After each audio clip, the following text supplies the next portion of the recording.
आर्थिक व्यवहारातून झालेल्या ओळखीचा फायदा घेत पेढ्यातून गुंगीचे औषध देऊन शारीरिक संबंधाचा व्हिडिओ व्हायरल करण्याची धमकी देत 60 लाख रुपये उकळून सलग 2.25 वर्ष अत्याचार करणाऱ्या मुख्याध्यापकाविरोधात 41 वर्षीय महिलेने दिलेल्या फिर्यादीवरून पश्चिम देवपूर पोलीस स्टेशनचे गुन्हा दाखल झाला आहे।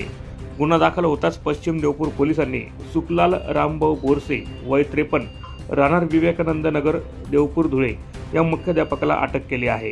आज न्यायालयात मुख्याध्यापकाला हजर केले असता न्यायालयाने 2 दिवस पोलीस कोठडी सुनावली आहे। या प्रकरणाचा अधिक तपास पश्चिम देवपूर पोलीस स्टेशनचे पोलीस उपनिरीक्षक साईनाथ तळेकर हे करत आहे। संबंधित नराधम मुख्याध्यापकाने पीडित महिलेला आर्थिक मदत केली होती। या आर्थिक मदतीतून ओळख झाल्याने मुख्याध्यापकाने पीडित महिलेच्या घरी जाऊन पेढ्यांमध्ये गुंगीचे औषध देत महिलेवर अत्याचार केला। एवढ्यावरच या नराधम मुख्याध्यापकाने न थांबता पीडित महिलेसोबत केलेल्या शारीरिक संबंधाचा व्हिडिओ व्हायरल करण्याची धमकी देऊन तब्बल 60 लाख रुपये उकळत ब्लॅकमेल करत सलग 2.25 वर्ष महिलेवर अत्याचार केला। अखेर महिलेने या मुख्याध्यापकाच्या त्रासाला कंटाळून पश्चिम देवपूर पोलीस स्टेशन गाठत नराधम मुख्याध्यापकाविरोधात तक्रार दाखल केल्याने पश्चिम देवपूर पोलीस स्टेशन येथे विविध कलमान्वये मुख्याध्यापकाविरोधात गुन्हा दाखल करण्यात आला आहे। पोलीस उपनिरीक्षक साईनाथ तळेकर, नेमणूक पश्चिम देवपूर पोलीस स्टेशन। पश्चिम देवपूर पोलीस स्टेशन गुन्हा नंबर 375/2025 BNS कलम 64 75 123 308-2 351-23 प्रमाणे दिनांक 14/11/2025 रोजी दाखल आहे। यातील पीडित शिक्षिकेस तिचे मुख्याध्यापक आरोपी नामे सुखलाल रामभाऊ बोरसे यांनी पेढ्यामध्ये गुंगीचे औषध देऊन तिचा त्या ठिकाणी अश्लील व्हिडिओ तयार केला, तिच्याशी शारीरिक संबंध त्या ठिकाणी प्रस्थापित केले आणि तिचा तो अश्लील व्हिडिओ व्हायरल करण्याची तिला धमकी देऊन तिच्यावर वारंवार शारीरिक संबंध केले आणि तिच्याकडून खंडणी स्वरूपात जवळजवळ 59,99,400 रुपये त्या ठिकाणी उकळले। तसे तिच्याकडून 5 ते 6 कोरे त्या ठिकाणी चेक हस्तगत केलेले आहेत। यावरून त्या ठिकाणी पीडित शिक्षक महिलेच्या तक्रारीवरून पश्चिम देवपूर पोलीस स्टेशनला त्या ठिकाणी गुन्हा रजिस्ट्री दाखल करण्यात आलेला आहे। माननीय न्यायालयात सदर आरोपीस हजर केले असता त्यास 2 दिवस पोलीस कस्टडी रिमांड त्या ठिकाणी मिळालेली आहे। पुढील अधिक त्या ठिकाणी आम्ही तपास करत आहोत आणि माननीय न्यायालयात दोषारोपपत्र दाखल करीत आहोत। हा प्रकार 17/8/2023 पासून आजपर्यंत हा त्या ठिकाणी प्रकार चाललेला आहे। सर, जिल्हा परिषद प्राथमिक शाळा लोणखेडे, तालुका साक्री, जिल्हा धुळे येथील आहे। पोलिसांनी तात्काळ नराधम मुख्याध्यापकाला ताब्यात घेत गजाआड केले आहे। घडलेल्या घटनेमुळे धुळ्यात खळबळ उडाली असून या प्रकरणाचा अधिक तपास पश्चिम देवपूर पोलीस करत आहे।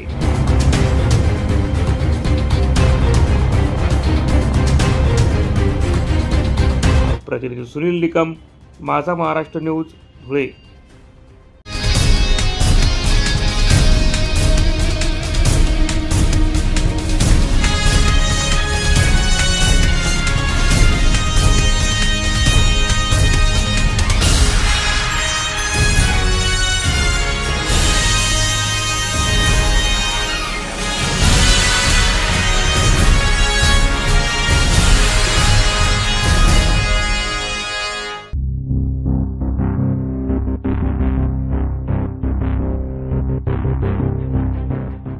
धुळ्याहून शिरपूरच्या दिशेने जात असताना धुळे भाजपचे आमदार अनुप अग्रवाल यांच्या वाहनाच्या धडकेत शेतकरी गंभीररीत्या जखमी झाल्याची घटना मुंबई-आग्रा महामार्गावरील नगाव गावाजवळ घडली आहे। घडलेल्या घटनेनंतर आमदारांनी स्वतः जखमी शेतकऱ्याला स्वतःच्या वाहनात आणत धुळ्यातल्या खासगी रुग्णालयात दाखल केले आहे।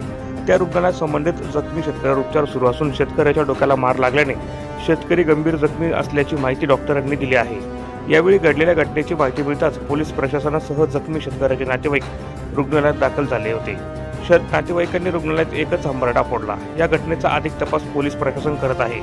मुंबई-आग्रा महामार्गावरील नगाव गावाजवळ 35 वर्षीय शेतकरी संदीप पंडित पाटील हा शेतकरी शेतात डबा घेऊन जात असताना रस्ता ओलांडण्यादरम्यान हा अपघात घडला आहे। अपघात घडताच घटनास्थळावर मोठ्या प्रमाणात गर्दी झाली होती। यावेळी आमदारांनी जखमी शेतकऱ्याला तात्काळ स्वतःच्या वाहनात आणत रुग्णालयात दाखल केले आहे। धुळ्यातल्या खासगी रुग्णालयात जखमी शेतकऱ्यावर उपचार सुरू आहे। या प्रकरणाचा अधिक तपास पोलीस प्रशासन करत आहे। तिथून आम्हाला सांगितलं की ॲक्सिडेंट झाला असं, तर मग मला दवाखान्यामधून पण कॉल आला, तुम्ही कोण पाहिला असं मग मी सांगितलं मी त्यांची वहिनी आहे।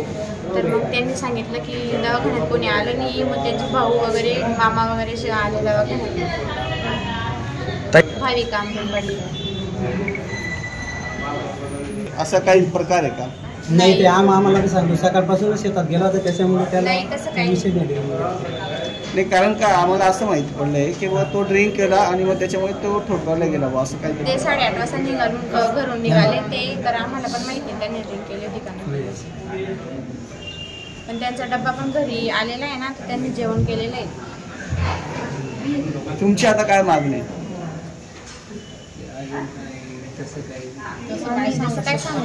माझं नाव समाधान भिका पाटील. तो शेतातनं घरी रस्ता क्रॉस करताना आमदार साहेबांची गाडी जात होती, तर ती गाडी समोर अचानक ती गाडीला धडक लागल्याने ती रस्त्यावर गाडीला ठोकला गेला. तो तिकडनं त्यांनी आमदार साहेबांनी इथं दवाखान्यात आणण्याचा प्रयत्न केला.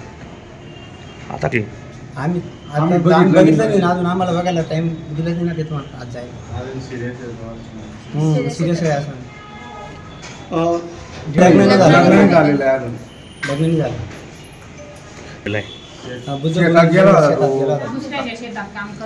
कुठे अपघात घडले? जवळपास. सुनील निकम, माझा महाराष्ट्र न्यूज, धुळे.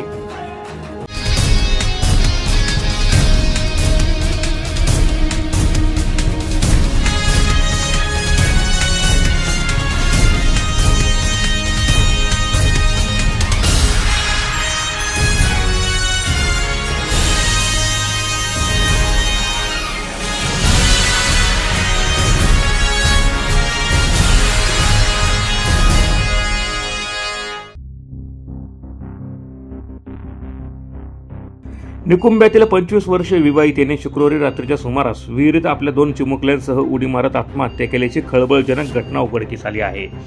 या घटनेने निकुंबे गावावर शोककळा पसरली असून पोलिसांनी स्थानिक नागरिकांच्या मदतीने 3ही मृतदेह बाहेर काढत शवविच्छेदनासाठी पाठवले आहे. या घटनेची माहिती विवाहितेच्या माहेरच्यांना कळताच त्यांनी तात्काळ घटनास्थळी धाव घेत सोनगिरी पोलीस स्टेशन येथे राडा केल्याची माहिती समोर आली आहे.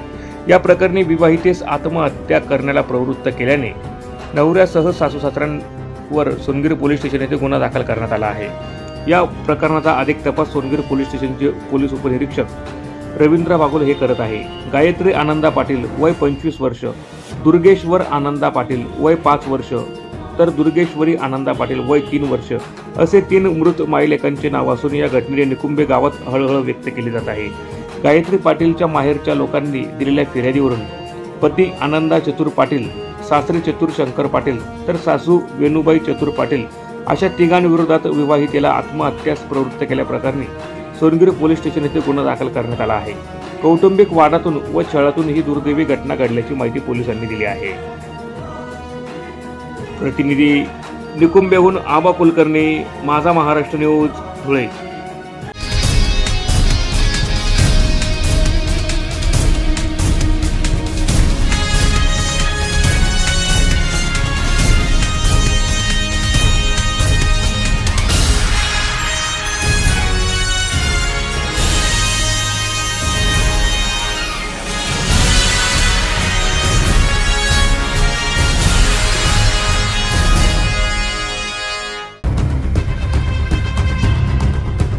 नाशिक शहराच्या मध्यवस्तीतील महात्मा नगर परिसरातील संत कबीर नगर, पारिजात नगर आणि कामगार नगर परिसरात बिबट्याने शुक्रवारी दुपारच्या सुमारास धुमाकूळ घातला. तब्बल 3 तास चाललेल्या धुमश्चक्रीत बिबट्याने 6 नागरिकांसह 2 वनरक्षकांना जखमी केले. बिबट्या कामगार नगर परिसरात आल्याचे समजतात नागरिकांनी कामगार नगरकडे धाव घेतली.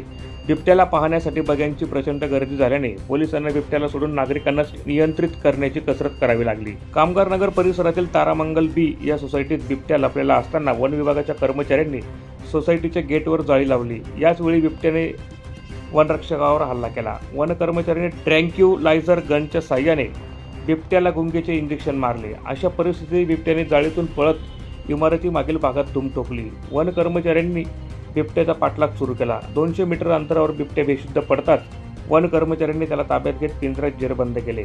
यानंतर बिबट्यास त्वरित म्हसरूळ येथील वन्य प्राणी उपचार केंद्रात दाखल करण्यात आले आहे.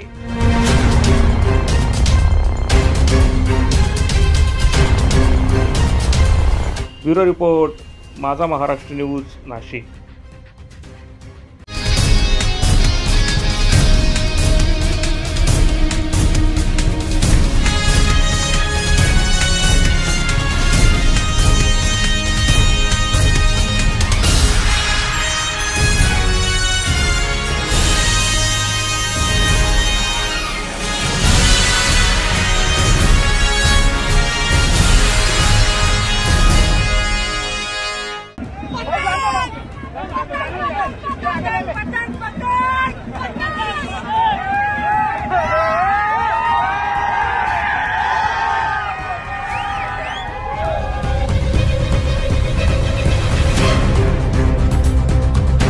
चक्क भाजपा आमदाराच्या वाहनासमोरच एमआयएमच्या पदाधिकाऱ्यांनी घेराव घालत पतंगच्या घोषणाबाजी दिल्याचा व्हिडिओ समाज माध्यमांवर चांगलाच व्हायरल होत आहे।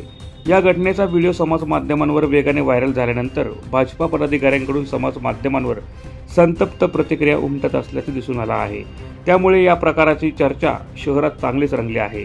शहरातल्या 80 फुटी रोड भागातल्या तिरंगा चौकातून भाजप आमदार अनुप अग्रवाल आपल्या वाहनातून मार्गस्थ होत असताना त्याच ठिकाणी एमआयएमच्या पदाधिकाऱ्यांनी बिहारमध्ये एमआयएमला यश मिळाल्याबद्दल जल्लोष साजरा केला। अशावेळी अचानकपणे आमदारांचे वाहन पाहताच एमआयएमच्या पदाधिकाऱ्यांनी भाजपा आमदारासमोरच पतंगच्या घोषणाबाजी केल्याचा प्रकार समोर आला आहे। या घटनेचा व्हिडिओ शहरासह जिल्ह्यात वेगाने व्हायरल झाला आहे। व्हायरल झालेल्या व्हिडिओनंतर भाजपा पदाधिकाऱ्यांकडून समाज माध्यमांवर संतप्त प्रतिक्रिया उमटत आहे।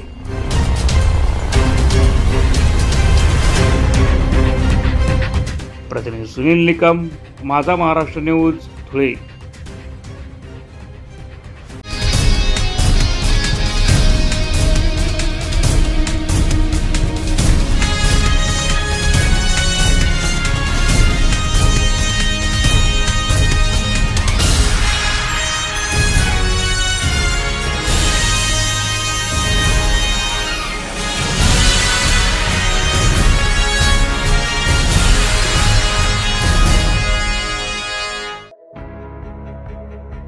आदिवासी समाजाचे आराध्य दैवत क्रांतीसूर्य भगवान बिरसा मुंडा यांच्या जयंतीनिमित्त शहरातल्या फाशीपूल चौकात माता शबरी सांस्कृतिक प्रतिष्ठान व निरामय सेवा फाउंडेशनच्या वतीने अभिवादन करण्यासह रक्तदान शिबिर संपन्न झाला आहे। या रक्तदान शिबिरात असंख्य रक्तदात्यांनी रक्तदान करत सहभाग नोंदवला। रक्तदान केलेल्या रक्तदात्यांना मान्यवरांच्या हस्ते प्रमाणपत्र देखील वितरित करण्यात आले। या अभिनव उपक्रमाचे सर्वत्र कौतुक होत आहे। या प्रसंगी कार्यक्रमाचे आयोजक व सामाजिक कार्यकर्ते विजय मोरे, रवींद्र मोरे, सिद्धेश्वर बिराजदार, सुनील जाधव, पत्रकार सुनील पाटील, गजानन सोरवणे, शेखर मराठे, संतोष भाऊसार, रोहिदास मोरे, दीपक सोनार यांच्यासह मान्यवर मोठ्या संख्येने उपस्थित होते। नमस्कार, मी विजय मोरे, माता शबरी संस्थापक अध्यक्ष, धरती आबा क्रांतीसूर्य भगवान बिरसा मुंडा यांच्या 300 जयंतीनिमित्त रक्तदान शिबिर आयोजित करण्यात आले होते आणि प्रतिमा प्रोजेक्ट आयोजित करण्यात आले आहे। समाज बांधवांनी रक्तदान शिबिराला चांगला पाठिंबा दिला।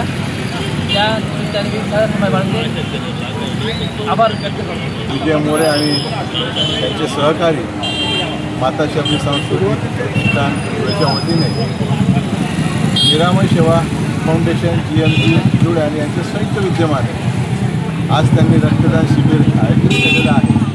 त्या रक्तदान शिबिराच्या माध्यमातून खऱ्या गरजवंत रुग्णांना त्याचा फायदा होईल आणि या हेतूनेच या बांधवांनी खऱ्या अर्थाने रक्तदान शिबिरचं आयोजन केलेलं आहे। यापूर्वी त्यांनी वेळोवेळी चांगले उपक्रम राबविले आहेत। समाजोपयोगी त्यांच्या उपक्रमातून निश्चितच सर्वच समाजाला त्याचा उपयोग होतो आणि आज खऱ्या अर्थाने या ठिकाणी ज्यांची आपण मनोभावे पूजा केली ते भगवान बिरसा मुंडा, या भगवान बिरसा मुंडाचा इतिहास खऱ्या अर्थाने ब्रिटिशांना सगळ्यात पहिले बंड करण्याचं जे प्रेरणा दिली ती बिरसा मुंडाने दिली। म्हणजे ज्या सातपुड्या पर्वतामध्ये बिरसा मुंडाचं काम हे ऐतिहासिक काम राहिलेलं आहे आणि माता शबरी तर हे सांगायचं कामच नाही। प्रभू श्री रामचंद्राच्या सेवेमध्ये माता शबरीने अख्खं आयुष्य हे दिलं आहे आणि त्याच माध्यमातून खऱ्या अर्थाने प्रभू श्री रामचंद्र आदिवासी म्हणजे मूळ माणूस हे नातं त्याच्यातून वृद्धिंगत झालं आहे। मोरे आणि त्यांच्या प्रतिष्ठानाला मी धुळे जिल्हा मराठी पत्रकार संघाच्या वतीने या उपक्रमाला शुभेच्छा देतो आणि इथे थांबतो। प्रतिनिधी सुनील निकम, माझा महाराष्ट्र न्यूज, धुळे।